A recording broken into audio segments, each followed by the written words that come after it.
get you in. Okay. All right, so we're getting into game number 1 here, as I didn't update. Actually, I did everything. Hey, welcome back, everybody. Game number 1 here. We got Tall versus Polar. It is going to be Luigi versus Zelda, as I said before. This could potentially, on paper, be one of the longer sets and one of the more boring ones that you'd normally see, because Luigi really doesn't like this matchup. It's hard for him to approach and get in on Zelda. And also almost getting a reverse edge guard there. Oh, speaking of which, reverses it himself. Gets a kill at 40. Never mind. We're seeing some fast start already. I wonder maybe if they, I think that maybe they gentlemen's the Smash Field, just be like, look, let's just get this over with. So what's your opinion on how this, like, outside of that ridiculous back and forth off stage, what's your opinion on what, like, on the strengths of, like, Zelda's matchup versus the weaknesses, possibly? So the biggest thing I want to say for this matchup is that Zelda or Tall is going to really want to keep him on the ledge. We already know that Luigi has like bad off of the ledge options, and Zelda is really good at keeping him there. We know she's good at taking it really far after that too. And Tall, I've noticed, is also really good at just covering options as well as doing that. Yeah, and like it's really good as for Zelda to be able to constantly beat. Oh, whoa! Okay. Yeah. All right. I didn't think that was gonna be something we saw. Using misfire to check. I mean, using Phantom to check misfire. Your homie always coming through. I literally forgot how to actually commentate for a second because I got so thrown off by that situation. You know what's crazy about that too? I think it didn't break Knight because it hit the shield of the Knight. I think so too. Like that's because usually that would just explode at that point, and then Zelda gets a punish. But I think because they were both kind of stuck in position, it kind of threw them up. But Zelda is a really good character at being able to control someone at ledge who has a poor recovery from ledge, and Luigi don't like that. But also, big whip punishes Tall loves catches somebody who like crosses him up, and then he gets a back air quarter. It's just been something I've consistently seen that he's so good at landing. It's a thing I've been victim to many times. If anyone's ever played Apollo, they kind of know a similar situation where they'll go for a grab or something like that, and they'll come back down to back air. That's I hate that situation right there so much, being on the receiving end of a Zelda, because all they do is they jump at you to get you to stay at ledge so your invincibility runs out. Yep. And then once it's gone, now all of a sudden you're out of camera range, you can't see the Phantom coming at you anymore, and you gotta hold that. Which is like, see right there, just moves up, forces them to do something, and then that new down smash. Why did that, bruh? You ain't deserve to have that trade. I'm sorry, Zach. That you ain't deserve to have that. You should be dead right there. But down B is still not gonna kill. Good DI.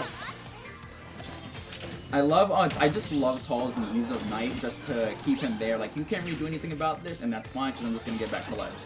I thought there was gonna be a kill right there. Oh my god, the coverage. And that was the amount of mix-ups we saw from Tall on ledge too. First time, it was empty jump at it, nothing. Just kind of move forward, maybe bait it down to that ledge, and here comes Phantom.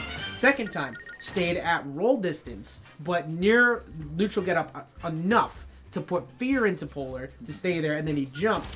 Well, actually, no, he didn't jump. He ended up neutral get up, and he got caught by down smash, avoiding the Phantom. That time, though, decided to roll on because it looked like he put the Phantom too far forward to not get covered by roll distance, and then he covers it with the forward. Yeah. Like, his mix-up at ledge is so good. And not only that, but I wonder if Polar's gonna be able to make a comeback, knowing that he took that stock really early, and he'll be able to put it back together and keep his head in the game.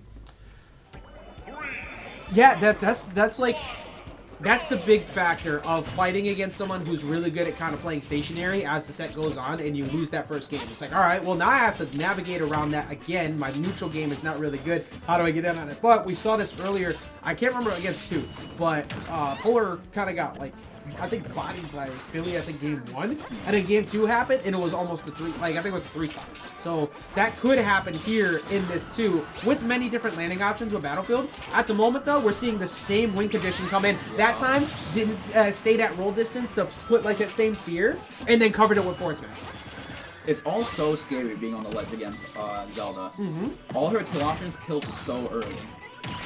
So, he had to read, and then he didn't believe hard enough in the positioning for it, and maybe tried to catch like a buffered air dodge in. Oh, that fear reverse snare up's gonna lead to a stock now. Oh, that was so good. Keep the consistent hitbox out, make sure he can't grab that ledge. That was beautiful. I wish I could hit the clip button. Somebody put that in there for me, please. Save that clip. I need that for later. Thank you very much. That was disgusting. And now this is looking so dominant. Like the things that Zelda's go to look at on the charts, like, okay, who are the best characters from ledge? Oh, not Luigi. Man, like that's what they thrive on, because you're fighting a whole Marvel vs. Capcom minigame of you have incoming hidden missiles and then you have to deal with the follow-up. Like nobody expected to have to deal with this because his character seemed like she wasn't really strong at the early on, but she keeps getting buffs. And the Zeldas are finding new pilots to make it work, much like Tall right now, who might take a 3-stock again. Ooh, I thought he was gonna go for the back air there, but Luigi might have been like misspaced in a way where he couldn't get the sweet spot, so he didn't go for it. And a lot of times that's the best thing to do, just because Zelda's back air and forward air will just be negative on hit. Oh, we're getting a 0 to death now? Alright, so this is kind of bad. He's kind of picking things up. Like, he's just giving a lot of damage. Yeah, he kind of got a lot of that for free, and I think a part of why he got a little bit extra. Oh, yeah, good spot. That's right. Not going to get the kill yet. Well, I think a big part of it is that Tall doesn't want to give up a jump. He doesn't want to give up a jump for free to Polar. But he's also up a stock, so it's like, okay, it's not that bad. Down B punishing him, though. Force him to go low. Does he cover it with an up smash? Ew, he tries to cover it with up smash instead. That's still within range to get grabbed. Oh, and not going to get the kill. Next thing you know, Tall's like... Oh, Tall's losing that stock. I want to say that was an amazing stock, actually. He just kept him in disadvantage. There wasn't really much Tall could have done. And now this could be like an even game in actual. Oh, is that going to be it? Yep. That's going to be it. Very, very well played by Tall, closing up that game, because that very much could have gone south super fast. Like, yeah, and that ended way quicker than I expected. Like, I was not expecting that set to happen as fast as it did. But now it's going to be you versus